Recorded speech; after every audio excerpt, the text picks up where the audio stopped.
This episode is brought to you by Tic Tac. Close your eyes and take a ride with new Tic Tac Citrus Adventure.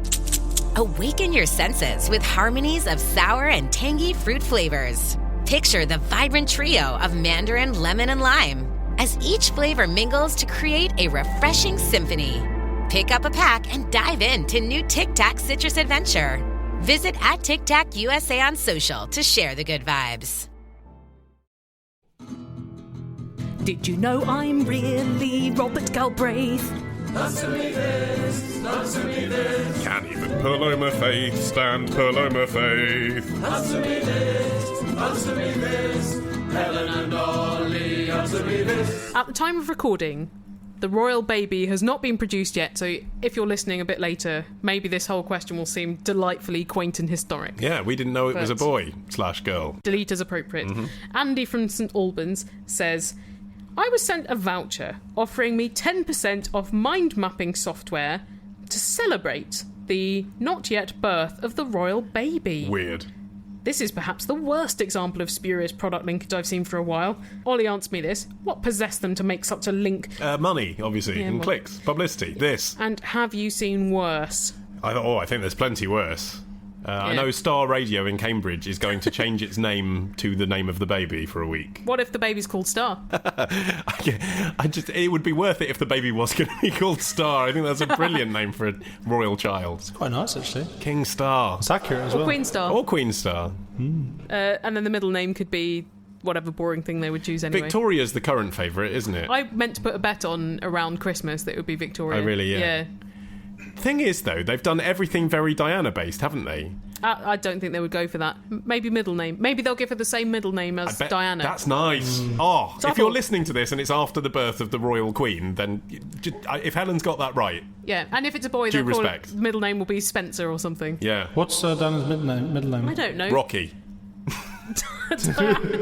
No wonder it didn't work out. Unsuitable. But anyway, they've been trying to eke this information out of the royal family for the past 9 months. Clearly, we're going to have to wait until the official announcement comes through. What is the point of all those journalists camped outside St Mary's Hospital? What are they hoping to glean from being there? For 2 weeks. So, do you have any pent-up excitement about it at all? No, it's just a baby from some people I don't know and don't care about. I know, it is. I find it sort of less interesting than other celebrity babies because we know what's going to happen with it. It's going to be kind of toothy and wholesome and... And lose all its hair when it's 20. What happens if it's got a vestigial tail?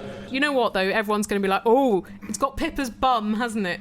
When you ask me about weird tie-in merchandise, that is one of the weirdest things I've seen. You can buy a bib online which says, I heart my Auntie Pippa.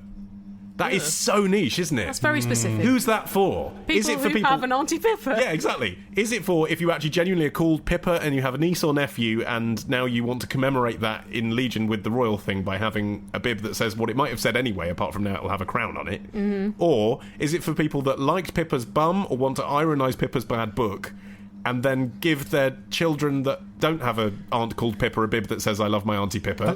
Who are these people? I think the reason you're overthinking this, and you are clearly overthinking this, is because it's completely pointless. It is presumably for people to buy for the royal baby. Because all babies, royal or not, dribble, and that baby will have an Auntie Pippa. Of course, I hadn't thought about that. But of course, that's exactly who it's for, isn't it? It's a kooky present to get off the web to leave outside Kensington Palace, isn't it? For the weak-minded to buy, Ollie. Oh God, that's so depressing, It's isn't going up it? in a massive pile of bib landfill, isn't it? The garment industry is the second most polluting in the world, and it's all these bibs' fault, I've decided. They're leaching bleach into the sea. And actually, Prince Charles is guilty of that as well, and he likes to present himself as an eco-royal. Well, he should dress more in burlap. Because on his Highgrove shop online, you can buy, wait for it, children's flat caps for £40. Children's flat caps. I mean, who wants their child, their baby, to look like the Duke of Edinburgh? Me, hilarious. Yeah, that is quite funny, actually, but 40 quid's a bit steep. For a joke. Yeah, I guess if rumours are to be believed, then there's plenty of kids that do look like the Duke of Edinburgh in aristocratic circles anyway. When my niece was a baby, instead of a flat cap, I got her a headband with felt lobster claws on it. That's cool. Yeah, Charles should get onto that, really. If Victoria Rocky Diana comes out wearing one of those lobster hats, I would be very impressed. Well, here's a question about something equally awful. It's from Richard in Finsbury Park, who says, my friends Andy and Thea are steampunks. Oh. He wears a pith helmet with welding goggles. What is it with the goggles? Like the steampunk is encapsulated for me by, say, a top hat with some goggles around it. It's not even on your eyes. He also has a big purple beard. Okay, I can get behind a big purple beard. And he plays the saw. Of course he does. Yeah, cool.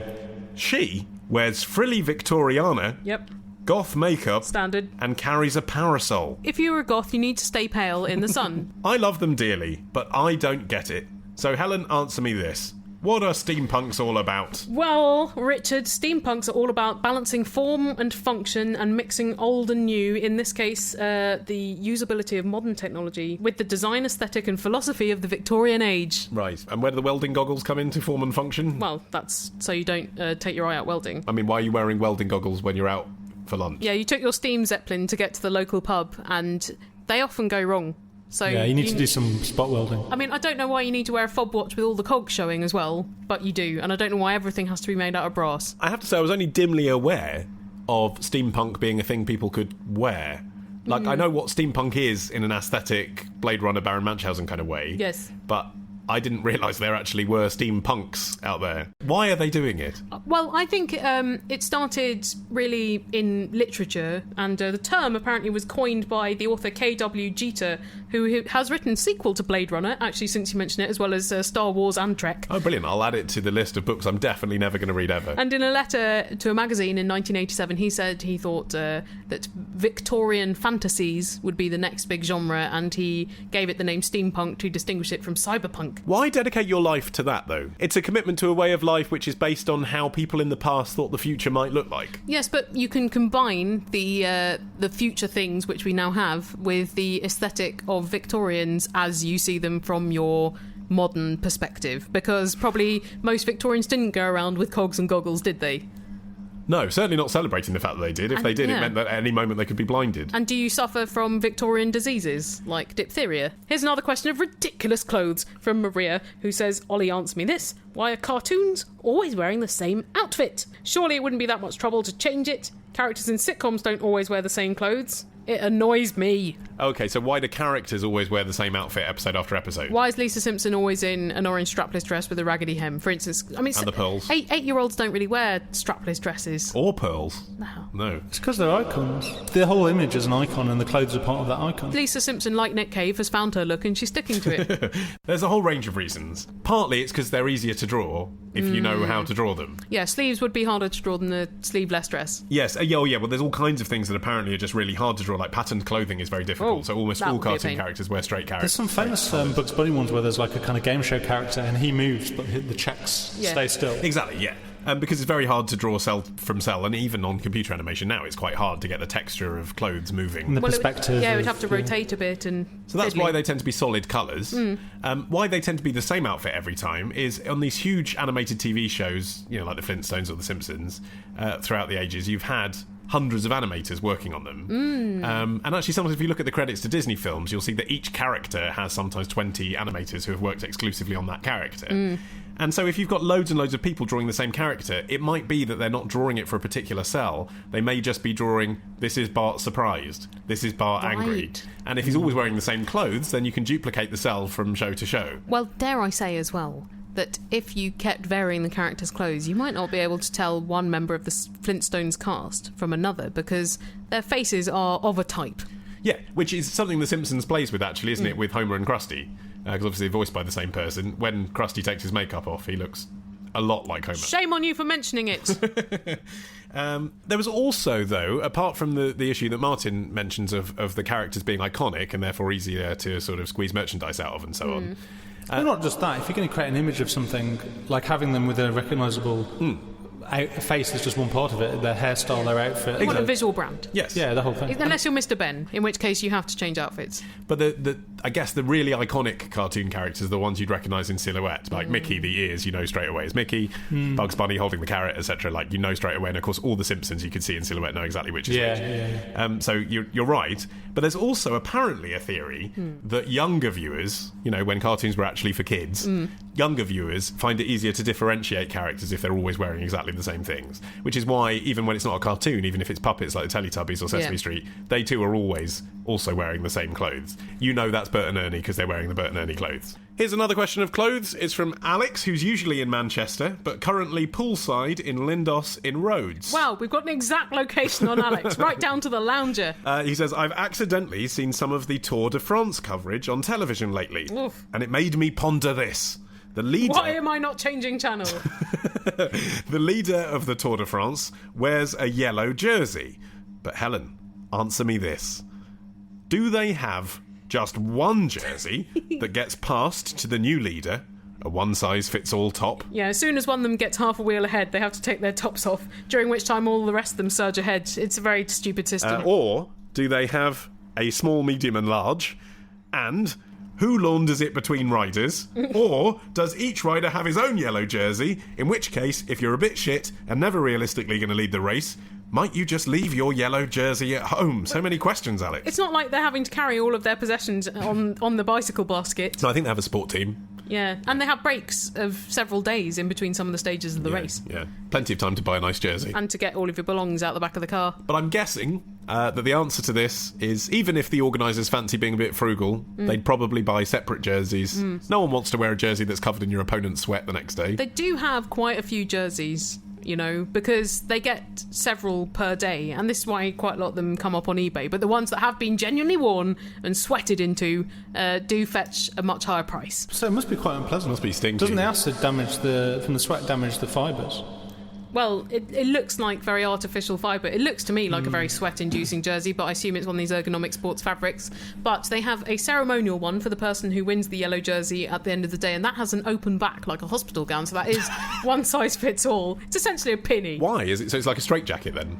Well, it's just so they can pop it on them, they can have their photo taken with the yellow jersey, and then presumably they can go around the back and pick one that actually fits them, and then they get a couple of them. They can even order a long sleeve one if they want, if it's going to be cold the next day. That's so weird that it's just for the photo. That's like one of those old-timey wedding photo shops. Yeah. Where you just put your arms into the dress and suddenly you're an Edwardian. Yeah. What I hadn't really clocked is that there's also a green and a white jersey, and the best one of all, the polka dot one. They're all awarded for different things. The polka dot one is hilarious because also they have matching bike shorts sometimes, and it's white with huge red polka dots on, so they look like ladybirds. What's that one for? That one is for the race's best climber, so you're the one who is best at ascending slopes. Oh, that's such a consolation prize, isn't it? That's like when my girlfriend's got a few special rosettes that she got given when she came like 7th in a horse race when she was 10. Nicest hoofs. And you just think, at the time you can say to your kid, oh, look, you're special. Not special at all. The opposite of special. Theoretically, you could win more than one jersey per day. I see, yes. But then you get to choose which one you want to wear. So if you've won the yellow jersey and the spotty one and a green one, you can choose, but everyone historically has chosen the yellow one. Surprisingly. Yeah, because it means the best. Although men's fashion has evolved a lot, I'd say, and become a bit more outre, it's rare the man that wears a large polka dot, even now. That's right. Yeah, basically Mr. Majika. But yellow is a difficult colour for a lot of people to pull off. So I don't know why they're all putting in such effort to get it. Oi! Shut up and answer me this. Come on then. Why don't you shut your ugly face? I'm not ugly, it's the condition. It's no condition, it's the ugliness, mate. Answer me this. Podcast at googlemail.com. Answer me this. Podcast at googlemail.com. Answer me this. Podcast at googlemail.com. Nothing. Seriously though, go back to your own country. That's what we're all thinking, isn't it? It is what we're all thinking. It's got a question. I ain't got no questions. Don't look at me. Shut your mouth. Winter, a time filled with outdoor fun and games. Until a pipe freezes and bursts. Don't let winter weather burst your pipes. Mow & Flow monitors your home's water and shuts it off automatically. Email from John from Wrexham, who says he's changed his name to protect the innocent. You could have called yourself anything, John. John is a boring alias. I think he wants to divert attention from himself, perhaps. He says, I met my girlfriend 9 years ago, and we've been together ever since. We are very happy, we have a wonderful son, a nice place, and a comfy lifestyle. Are you just writing to us to show off? I think we can all feel that you're setting us up for a fall here. Oh. Yeah. I have a skeleton in my closet, and it's dangerously close to exposure. I think he's talking metaphorically with that. 10 years ago, he says, I was in my early 20s and spent my time driving round town in jazzed-up cars, listening to loud music and picking up girls. Lucky you. One Saturday night, we were in a glass-fronted, all-drinks-a-quid bar when we spotted some good-looking girls across the street. After a few comments, a bet was placed that I couldn't pull the bird in white. I accepted the bet, and I won. But if you're thinking, the question is, do I tell my missus she was a bet? You're wrong. Oh, I wasn't thinking that. No, but actually that's quite a nice way of telling us that he did go on to start a beautiful 9-year relationship with the girl that he had a bet about. Yeah. Quite sweet. Yeah, quite sweet in a way. Well, that's sort of the she's all that plot, isn't it? It's a romantic story. The bet is something that usually comes out in the 4th out of 5 acts in a film, like in 10 Things I Hate About You. And it means that the 5th act is there's a lot of sadness, there's a lot of regret. Don't bet on people. That's what I'm saying. Anyway, he says that's not the problem that he's writing to us about. He says this real problem that he's writing to us about makes that problem seem microscopic in comparison. Okay. So brace yourself. During the first 6 months or so of our relationship, I was still driving around, picking up girls and going out on a weekend. In this time, I had a few regular hookups and the occasional Saturday night conquests. I suppose it's honest of him to admit that, isn't it? As soon as feelings developed, I stopped this, and I've given my life and soul to my partner. But several years ago, my partner decided to learn to drive. She had to ask her parents for her birth certificate. This is when a life-changing conversation took place. My partner discovered her dad was not her dad. Oh! And she was a result of a failed marriage kept secret for 20 years. That's so weirdly old-fashioned. You would think now it's just a lot more stressful not telling the truth about these things. I'm always amazed by those stories. Like, it's Jack Nicholson, isn't it? It was brought up by his mum thinking it was his grandmother. No, his sister was his biological mother, but they were brought up as siblings because that was actually quite common in a lot of families when a young girl had a baby. You just wonder what psychologically that does to people, don't you? I can understand that more than this, though, because they were actually married, which means they weren't 12. Well, hold on. This isn't even the problem he's writing about. This is just more this background. Is fine, yeah. This is like the plot of Chinatown. What's going to happen? Water. At this point, we were given letters that she'd never seen from her real dad that included contact info. We met her biological father, and he's a top man, and we all get on great. So there's a happy ending again. But here's the money shot. One day, we were invited to dinner to meet her brothers and sisters she never knew she had. Here we go. All went well. Really? This sounds like a psychological clusterfuck already. This is what Kerry Katona's life must be like. All went well until the eldest sister arrived. She was only one of the girls I was regularly involved with in the early days of our relationship. Whoa! Oh dear. They never got on for years, so obviously the partner did know this woman a bit without knowing it was her sister. That's so weird, isn't it? And the sister is still a good friend of mine. So I wasn't worried, but over the last 12 months they've now become close and now often go out together. And they've pulled my secret brother. No? Good Lord. So, if the truth was out, it could destroy everything. Helen, answer me this. Do I hope I take this to the grave?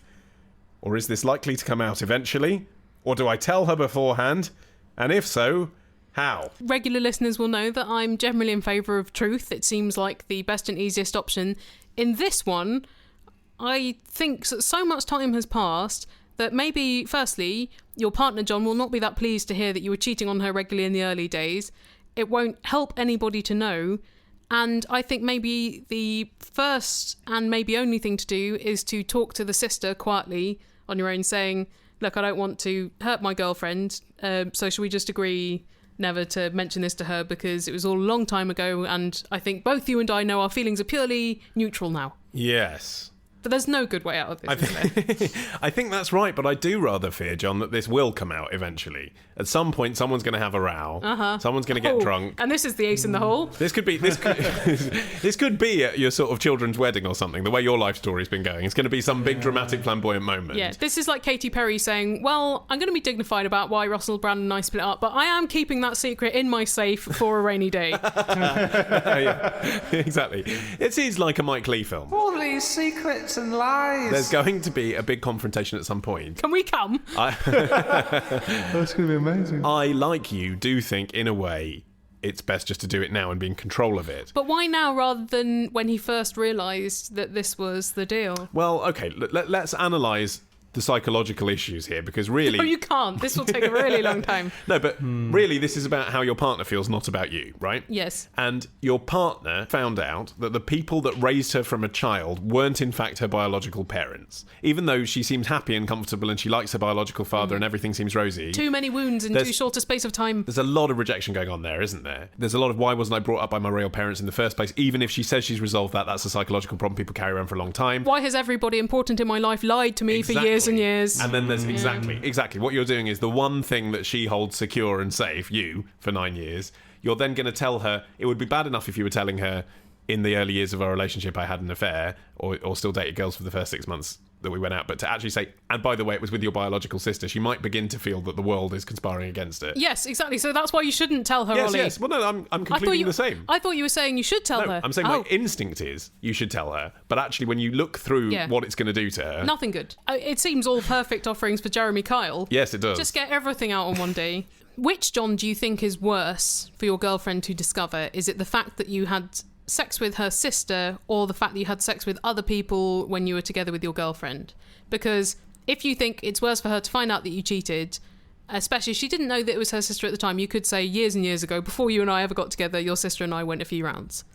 That's a slippery slope. That won't hold up under much scrutiny. Also, we're just assuming that she didn't know that he was stepping out in the early part of their relationship. It might have been mutually agreed at the time. If, playing devil's advocate, you take the family business out of it, if it was just... Helen, answer me this. I've been in a relationship for 9 years. Should I tell my partner that for the first 6 months I was unfaithful to her because it's bothering me? I'd say yes. I'd say the problem, though, is the amount of time that's elapsed between the act. I think it just means that she will be aware of how long you were capable of lying to her about it or covering things up, and I think that's more uncomfortable, because if you'd done it and you felt guilty about it and you blurted it out straight away, I think that's probably slightly easier to come back from after anger is expressed and forgiveness sought, but actually lying about it for this length of time. And I think, again, the recent deception since her sister returned to your lives in a different context, I think that will be quite difficult for her to reconcile herself to. If my girlfriend said to me, and we've been together the same sort of length of time, if she said to me, first 6 months we went out, I slept with a couple of other people, I think I'd be okay with that, because we are talking about 8.5 years ago. Would it change things for you, Ollie, if your girlfriend said in the early months of our relationship, I had sex with somebody that you now know to be your secret half-brother? Actually, yeah. I mean, even if she just said, I had sex with your cousin, I'd probably find that a bit weird. Well, one of your cousins was like 10 at the time, wasn't he? Yeah, sure. Gross. The part of this story we haven't even addressed, because it is so extraordinary, is the fact that John's taste is so ridiculously in line. I know you hear these stories. What are the odds? But I mean, yeah. See, I mean, do they look similar? Do you have a type? And if so, isn't that extraordinary? I mean, Wrexham, I guess, is a relatively small place. Nonetheless, to sleep with two sisters and you didn't know they were sisters and they didn't know each other were sisters, that's extraordinary. I've got a very, very risky strategy for John to deal with this. I think you could tell her the truth, tell her all of the truth, if you secretly goad her into doing something worse that she then confesses to you, and then to make her feel better you tell her this. Okay, so what kind of thing would fit into that category, Helen? Because I'm struggling. Sleeping with John's dad. Yeah. That would work. I guess, again, we'd need to know a little bit more about John's personal circumstances. She could tell John that the child's not his. Yeah, problem solved. Why does God need both a staff and a rod in the 23rd Psalm? Founder being Romulus, ain't it odd? We don't call the city wrong. My knowledge is too slight, so I think I shall write to answer me this podcast at googlemail.com.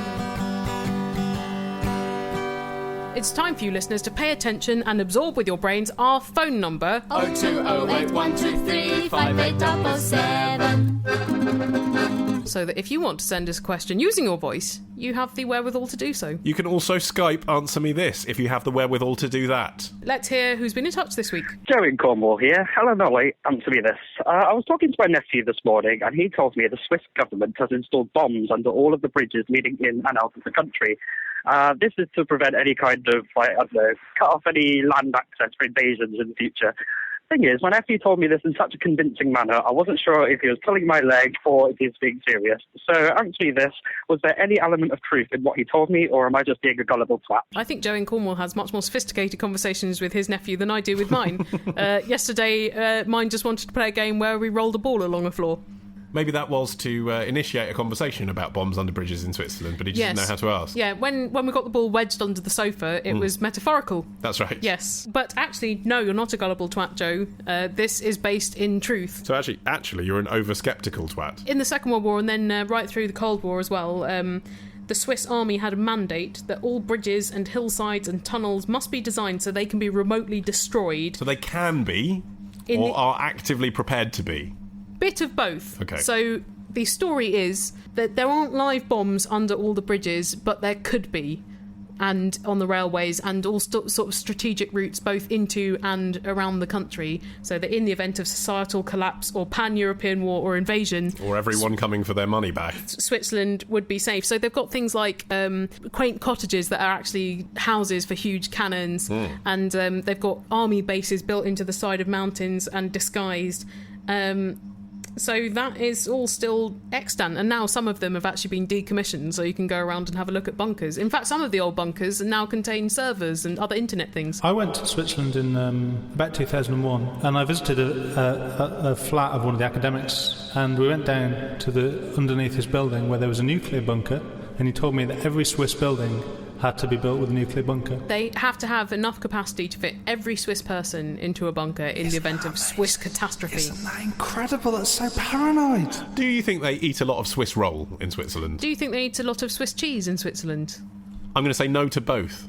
Swiss roll, I wonder if they even have in Switzerland, and whether we just have it called that because it seems sophisticated. Or probably for some racist reason that we've forgotten. We caught a Swiss man and we rolled him up in the rug and rolled him down a hill and then we ate him for tea. I can't think of any classic Swiss food apart from the holy cheese. Raclette.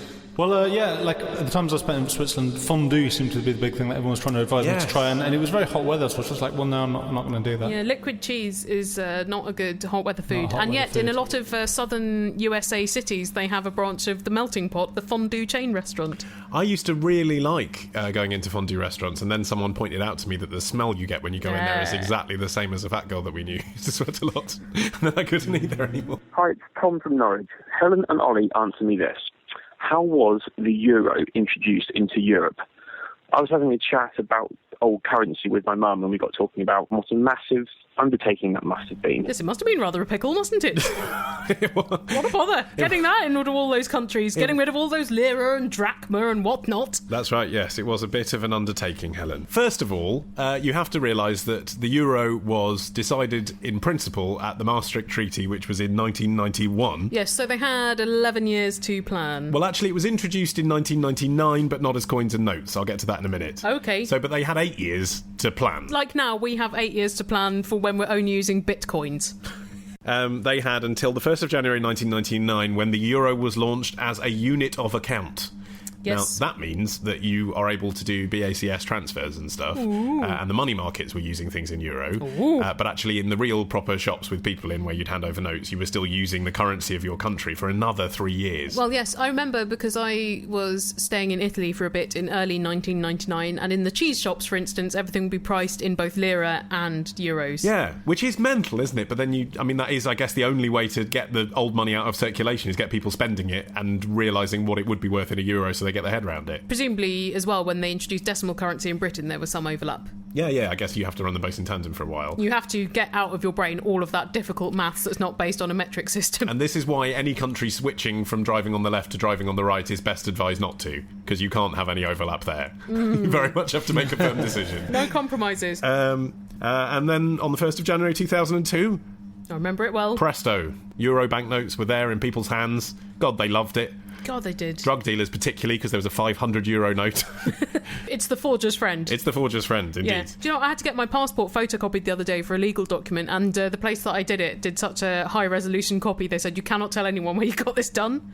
Wow. Yeah. In case you copy money. Or in case I try to use that passport to get through a gate. Actually, I remember when my dad first got a scanner in about 1993. Whoa. It was pretty hot stuff. Ollie Mann's laundering factory was really good that year. You didn't have to do your toothpaste business anymore. The first thing he scanned that he could show his child was a £20 note.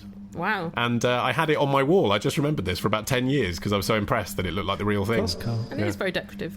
But he made it slightly bigger than £20 notes. I wasn't tempted to use it as forged currency. I think it was maybe a quarter bigger. Smart man, Yeah, Stanley man. I took it into school and I tried to fool people. I said, this is a £20 note.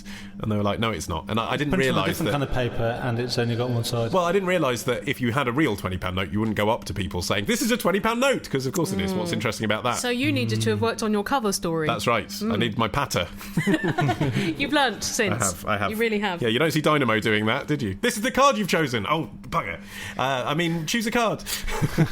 Well, listeners, that brings us to the end of this week's Answer Me This. Sorry. Well, you will be sorry, listeners, if you don't send us your questions, because firstly, you won't know the answers to your questions, and secondly, there won't be a podcast next week to keep you amused. Don't leave us in that situation. Send us your questions. All the details of how you can do that are on our website, answermethispodcast.com. You can also, on there, find links to our holiday album, which is now available. It might be directly in response to the fact that we were complaining about this last week. Who knows? Yes, we wield such power over multinational companies. It is now available from Amazon at the same price as on iTunes. They've price matched it.